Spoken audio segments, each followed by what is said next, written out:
Everybody, welcome back to another episode of how to create a quick, great tone for our Line 6 Helix. And in this series, I take some of my longer videos and I condense them down into a much shorter, more concise package, just so that we can get our points across much quicker for folks who want to know how they can dial in their sounds a little bit better quickly. Today, we're going to talk about what I think is one of the main secret weapons in the Helix, and that is the microphone models that are part of the stock cabs.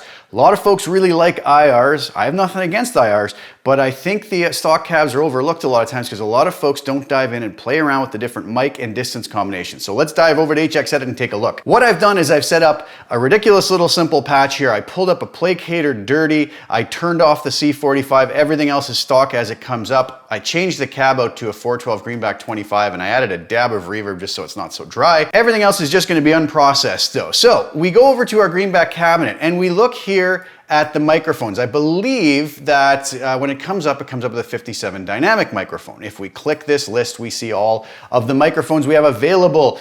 So let's first of all talk about the differences. We have 8 dynamic mics. We have 3 ribbon mics, and we have, I believe, 5 condenser mics. I hope I counted those right.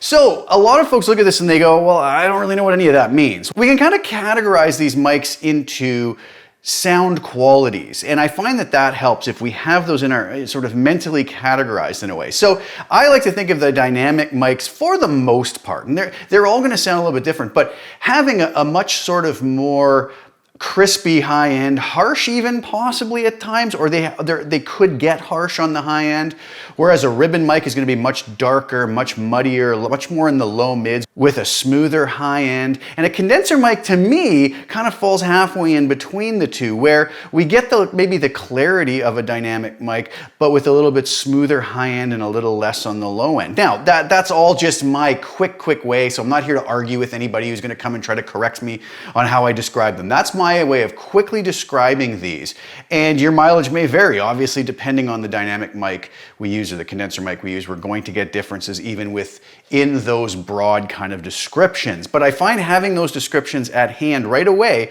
kind of does help us to be able to know where to go right away. So take something like a 57 dynamic mic. Well, if I pull this up, the cab is just stock. It comes with this low cut and high cut at 80 hertz and 8 kilohertz, but I'm going to actually get rid of this high cut so that we can really hear what's going on in the upper end of these microphones. And actually, let's do the same thing for the low cut. So here's what we have with this little preset that I pulled up really quick with the 57 dynamic mic 1 inch back with the low and high cut off.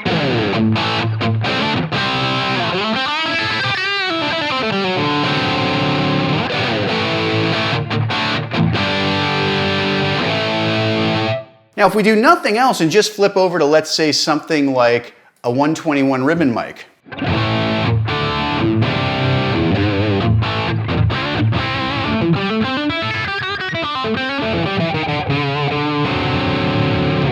A lot of folks right away write that sound off and they go, that's no good. Listen to how muddy and dark it is. I don't want it. They go back to the 57.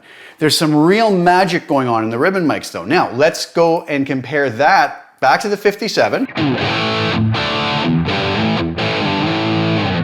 And we'll take that to maybe something like an 87 condenser.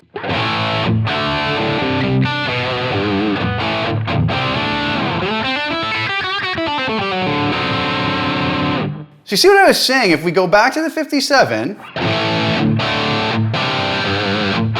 something almost a little bit harsh in the high end, that when we go up to something like the 87,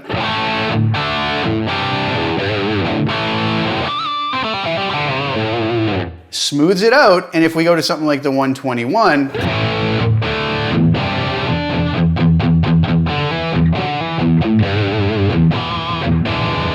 we get a lot more mud and bottom end in there. All right, so now we kind of hear what I was talking about. Now, obviously, within something like the ribbon mics, to go from a 121 even to a 160, the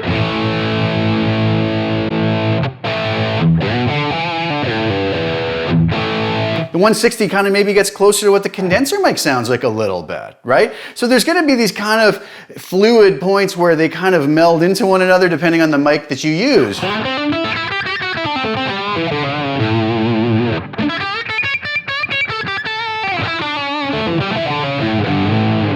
Okay, nice tone right out of the box there. If we go to different dynamic mics, we're going to get different flavors.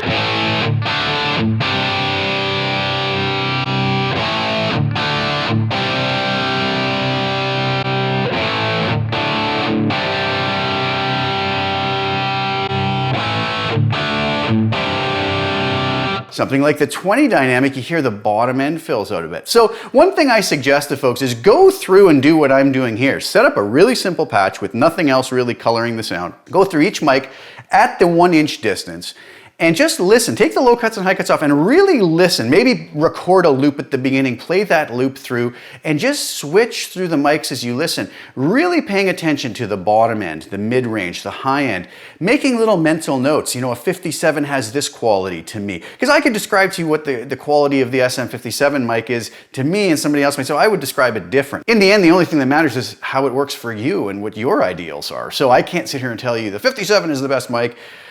You know, somebody else might not like it. So I would go through, just set up a loop at the beginning, play something, flip through those microphones, and really maybe even take notes, mental notes or actual physical notes on paper about your ideas of each one. And then what we do is we set ourselves up that when we're creating a tone, we're going to be able to go into our mental notes and instantly access the mic that we think will work for a particular situation. Because let's be honest, it's probably going to be a different microphone for every different situation that we have. Or maybe we just really like to settle on one. It's really going to be up to us in the end.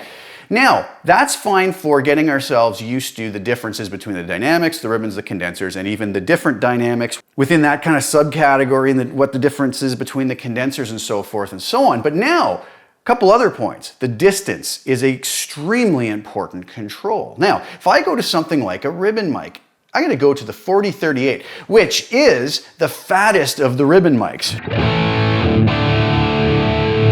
If we just simply take that and compare it to the 160, or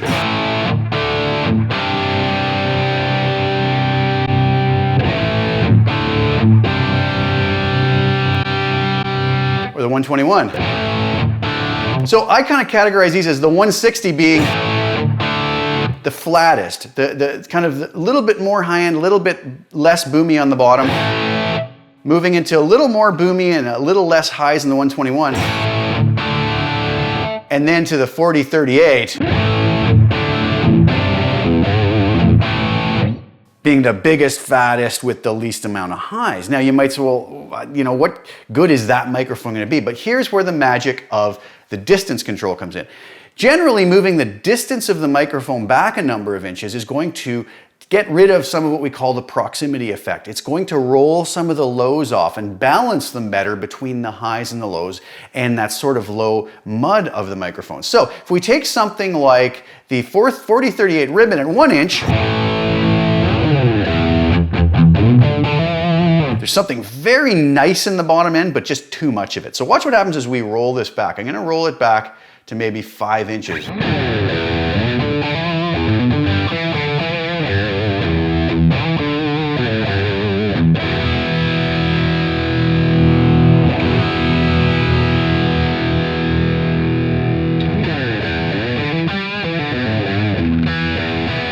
Now you'll notice the volume goes down there as well, so we might have to bump that up a little bit.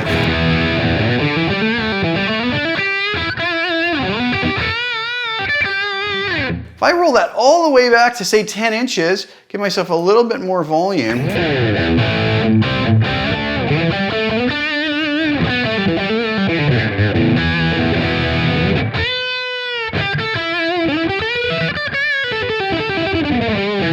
I don't know if you guys can hear, but there's a very beautiful quality in the low end on that.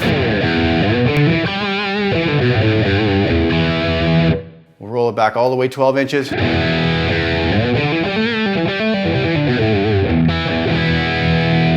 If I go all the way back to 1 inch with that,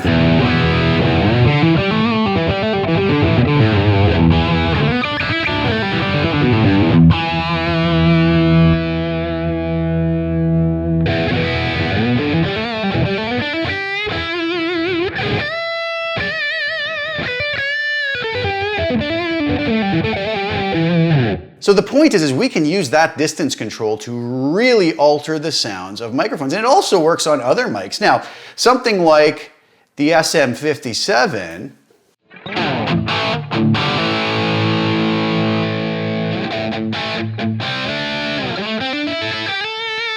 you know, maybe we don't want to lose any bottom end off of it because we like it at 1 inch and it gives just a nice balance. But we can use it if we want kind of a more distant sounding thin sound to everything. So we can use that on any mic. Something like the 20 dynamic, it might be a good thing to have. As we have a little more bottom end on it, we pull that back a few inches.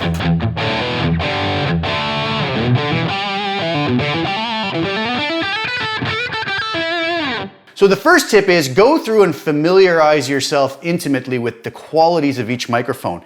Then know what this distance control does and then implement it to get what you need out of it. Now, the final thing is, let's say we go to something like a 40-38 and we pull it back 10 inches. We boost this up a little bit because we kind of just like what the sound quality is. But it still doesn't really cut enough. Well, this is where I use one of what a lot of folks that watch my channel know I use, is this high and low shelf or tilt EQ. I could go to the low and high shelf. I could set this to around 650 on both the high and low, come into the low frequency and maybe pull it back about 3 dB in this case, go up to the high and boost it by, let's say, 3 dB, and now we have this.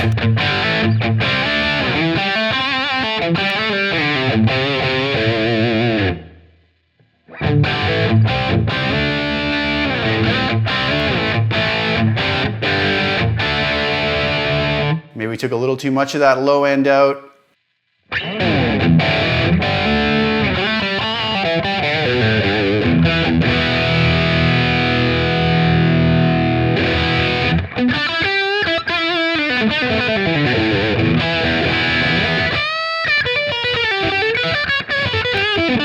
Now we have something that'll probably work on a neck pickup as well.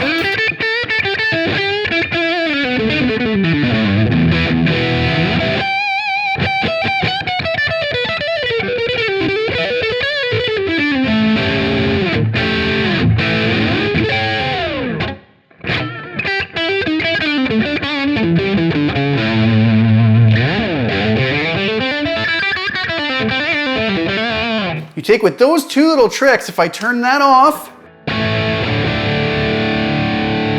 compare that to when we had the microphone way back at 1 inch.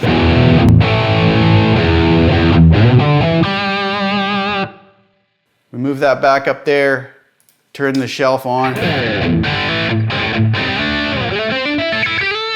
And I find what that does is it turns it more into something closer to a 57, but without that harshness that I don't like. And there's seems to be something nicer about the controlled low end and the smoother highs on that that I like more than a lot of even the other condenser mics. But again, it really depends on which particular situation we're in and what our ideals are. Anyways, I just wanted to run those past you. This is supposed to be a quick video, so I'm gonna end it there. I do have a much longer video on this subject that I will link to down below in my how to create a great tone series, and I kind of go more in depth about comparing the different microphones. But this is just a sort of a refresher to tell everybody, go out there, experiment with the different mics, experiment with the distance, throw some high and low shelf on there, and I think you'll be very surprised that, say, in comparison to an IR, we can probably get almost everything we need right out of the box in the Helix. I really believe that to be true. So I hope that was helpful to some of you folks. Please like the video, share it with anybody who you think would get use out of it. Thank you guys so much for watching. Subscribe to the channel if you haven't already and hit the little bell notification to get notified when I put new content out. I will be back really soon with more. Thank you guys so much again for tuning in, and ciao for now.